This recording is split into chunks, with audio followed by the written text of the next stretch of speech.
A very good morning to मेरे सभी प्यारे बच्चों। जैसा कि लास्ट वीडियो में हमने लिंग्विस्टिक पॉलिसीज़ के टॉपिक के बाद आज की इस वीडियो में हम स्टार्ट करेंगे सेंट्रल स्टेट रिलेशंस। लेकिन उससे पहले हम डिस्कस करेंगे एक टॉपिक 1965 का तमिलनाडु इंसिडेंट, जो लैंग्वेज बेस्ड ही था।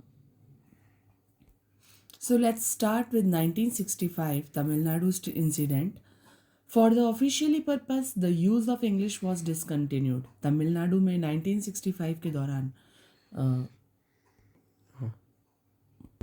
ऑफिशियली यूज़ था उसको बंद कर दिया गया।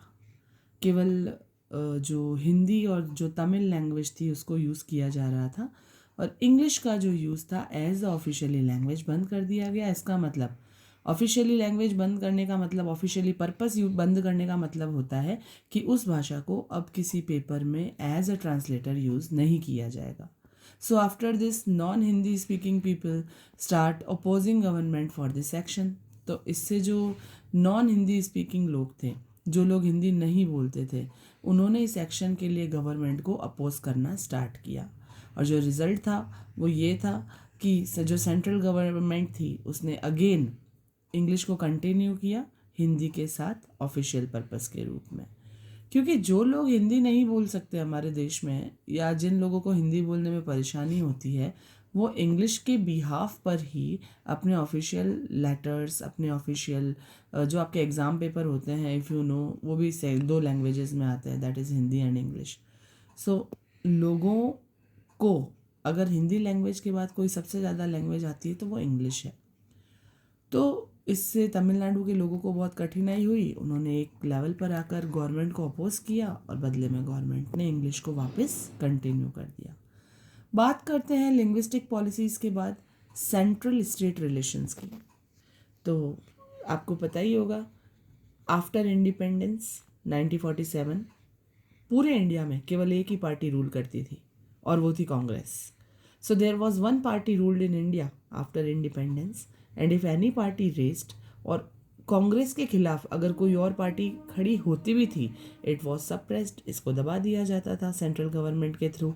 क्योंकि सेंट्रल गवर्नमेंट में कौन था? कांग्रेस। कांग्रेस चाहती थी पूरे देश पे उसका दबदबा रहे, इसीलिए कोई भी छोटी मोटी पार्टी अगर खड़े होने की कोशिश भी करती थी तो उसको दबा दिया जाता था, सप्रेस कर दिया जाता था।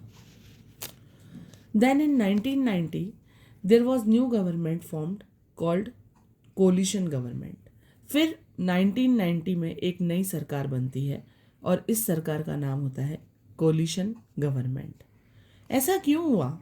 जब कोई पार्टी खड़ी नहीं हो पा रही थी तो कोलिशन गवर्नमेंट क्यों बनी? कोलिशन गवर्नमेंट क्यों बनी, इस जवाब को जानने के लिए, इस आंसर को पता करने के लिए आपको ज़रूरी होगा कि आप बात करें कि कोलिशन गवर्नमेंट क्या होती है। कोलिशन गवर्नमेंट वो होती है बच्चों जहाँ पर सभी 2 या 2 से ज़्यादा छोटी छोटी पार्टियाँ मिलकर एक बड़ी पार्टी फॉर्म कर देती हैं, और वो बड़ी पार्टी रूलिंग पार्टी से भी ज़्यादा दबदबे में होती है। तो because no any one party have won majority in parliament, क्योंकि पार्लियामेंट में कांग्रेस के आगे कोई भी छोटी मोटी पार्टी तो मेजॉरिटी ले ही नहीं पा रही थी, किसी को मेजर बहुमत जिसको कहते हैं मिल ही नहीं पा रहा था। तो छोटी छोटी सभी पार्टियों ने मिलकर सोचा कि क्यों ना हम एक कोलिशन गवर्नमेंट बनाएं और कांग्रेस को सप्रेस कर सकें। So many parties together formed a coalition government at central level. तो सेंट्रल लेवल पर बहुत सारी पार्टीज ने एक साथ मिलकर कोलिशन गवर्नमेंट बनाई, और ये जो सेंट्रल और स्टेट गवर्नमेंट के बीच में जो टर्म्स थे, इस चीज़ से बेटर कंडीशन में आए। नहीं तो लोग और जो छोटी मोटी पार्टियां थी वो यही सोच रही थी कि कांग्रेस जो है वो सिर्फ अपना ही इन्फ्लुएंस चाहती है पूरे भारत पर, इसीलिए किसी पार्टी को मेजॉरिटी में आने ही नहीं देती।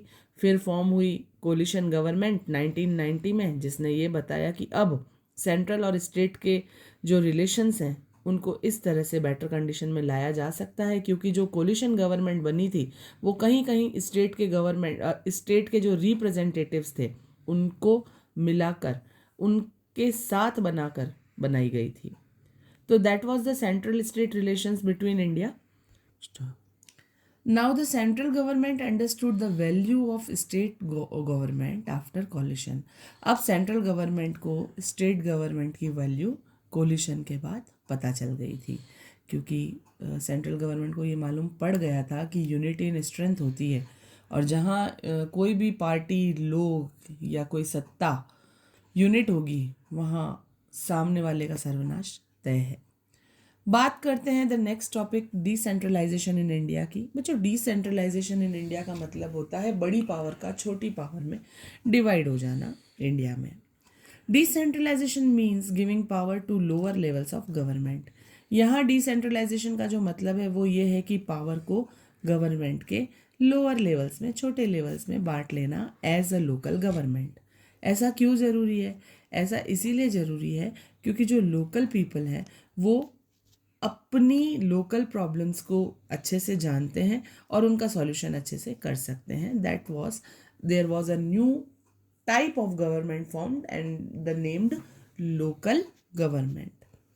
क्या चेंज हुआ लोकल गवर्नमेंट बनने के बाद आफ्टर 1992 में?